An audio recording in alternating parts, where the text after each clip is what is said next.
আসসালামু আলাইকুম। Webmaster video টিউটোরিয়ালের আজকের পর্বে সবাইকে স্বাগতম। আজকে আমরা শিখব ইনলাইন এবং ব্লক লেভেল এলিমেন্ট সম্পর্কে। শুরুতে আমরা দেখি block level element. A block level element always starts with a new line and takes up the full width available. তার মানে একটা ব্লক লেভেল এলিমেন্ট যখন শুরু হবে তখন সে একটা নতুন লাইন নেবে। ধরেন এখানে একটা লাইন শেষ হয়েছে কিন্তু আমি যদি এখানে একটা ব্লক লেভেল এলিমেন্ট লিখি তাহলে কিন্তু এখান থেকে শুরু হবে না, এখান থেকে নতুন একটা লাইন নেবে। ঠিক আছে, এবং এখানে আমরা যদি এতটুকু যদি আমরা এলিমেন্ট দেই এবং এটা যদি ব্লক লেভেল এলিমেন্ট হয়ে থাকে তাহলে এটা কিন্তু কি এই সম্পূর্ণ ব্লকটাকে নিয়ে নেবে। এটা হচ্ছে ব্লক লেভেল এলিমেন্ট। এখানে কিছু উদাহরণ আছে ব্লক লেভেল এলিমেন্টের, ডিভ, ফর্ম, পি, এগুলো কি আর অনেক আছে। এগুলো হচ্ছে ব্লক লেভেল এলিমেন্ট। এখন আসি inline এলিমেন্টে। An inline element does not start with a new line and it only takes up as much as width as necessary. তাহলে একটা ইনলাইন এলিমেন্ট কি করবে না, সে একটা নতুন লাইন নিয়ে শুরু করবে না এবং এটা একটা সম্পূর্ণ ব্লকে নিয়ে নেবে না। এই কন্টেন্টটার বা ওই এলিমেন্টটার যতটুকু উইড হাইট প্রয়োজন ঠিক অতটুকুই নেবে। ঠিক আছে, তাহলে চলুন আমরা উদাহরণের মাধ্যমে দেখি। আমরা আমাদের কোড এডিটরে চলে যাই।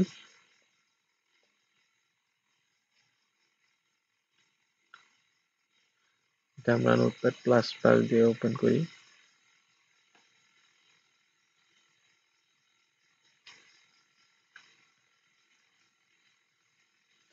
গতদিন আমরা এতটুকু করেছিলাম। এটা কেটে দিই।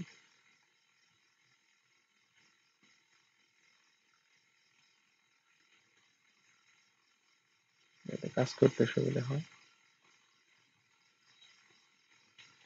তো প্রথমে আমরা ব্লক লেভেল এলিমেন্ট সম্পর্কে শিখব। তো আমরা উদাহরণ থেকে দেখলাম পি হচ্ছে একটা ব্লক লেভেল এলিমেন্ট। ঠিক আছে, তাহলে আমরা পি ইউজ করি।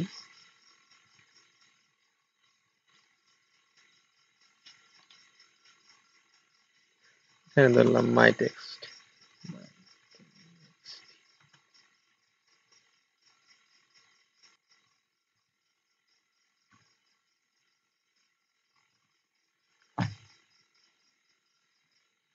এখন যদি আমরা সেভ করি এবং আমাদের ফাইলটা যদি ব্রাউজারে ওপেন করি,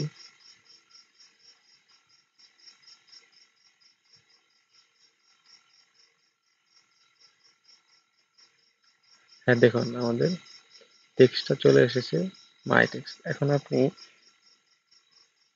বুঝবেন কিভাবে, এতটুকুতে কিন্তু বোঝা যাচ্ছে না যে এটা একটা ব্লক লেভেল এলিমেন্ট। ঠিক আছে,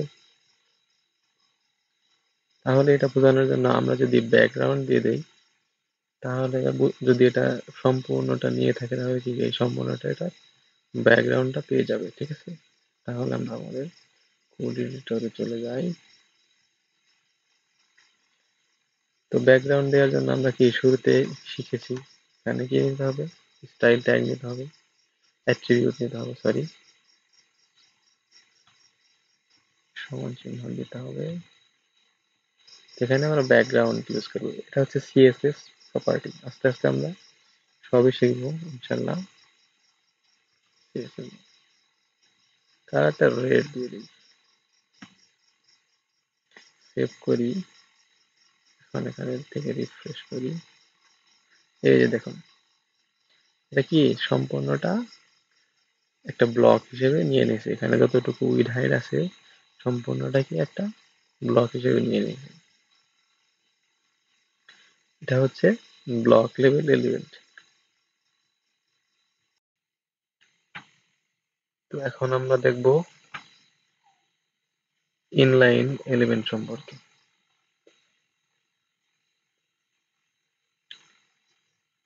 তো আমরা উদাহরণে দেখেছি এ একটা ইনলাইন এলিমেন্ট, ঠিক আছে? পরীক্ষা করে দেখি এ একটা ইনলাইন এলিমেন্ট কিনা। এ, আমরা জানি এ দিয়ে এ ট্যাগ দিয়ে লিঙ্কিং করাতে হয়। লিখে দিই ক্লিক হেয়ার, এটা একটা শেষ করি।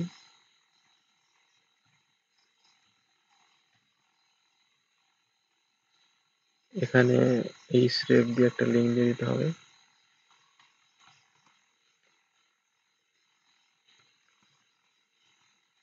অ্যাট্রিবিউট ইউজ করতে হবে, এটা অ্যাট্রিবিউট google.com দিয়ে দিই, google.com সেভ করি, ব্রাউজারে চলে যাই, রিফ্রেশ করি।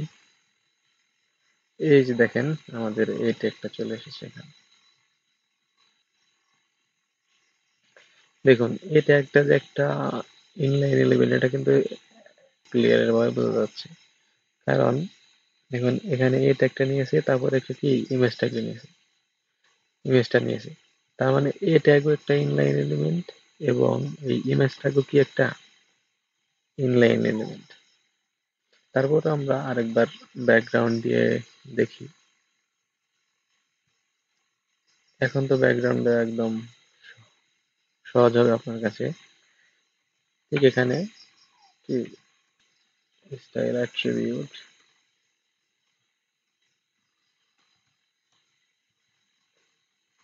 ব্যাকগ্রাউন্ড কালার অথবা ব্যাকগ্রাউন্ড দিলেই হবে।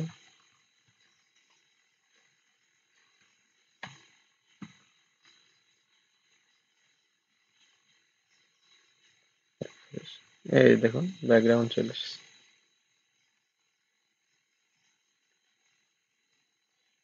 এটা ঠিক বোঝা যাচ্ছে না, এর জন্য আমরা আরেকটা কাজ করতে পারি। নিচে আমরা ফাঁকা স্পেস নিয়ে নিতে পারি, যেমন ডিভ নিয়ে অবশ্যই সামনে আলোচনা করা হবে।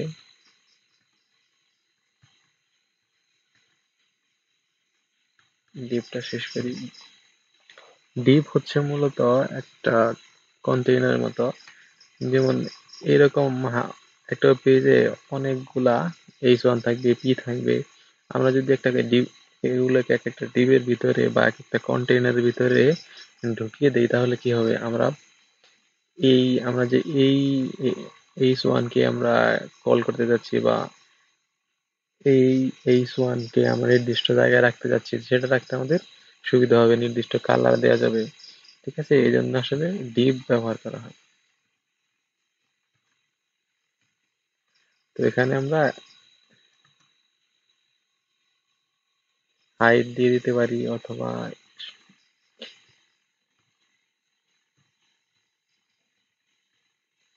এখানে হাইট দিয়ে দিই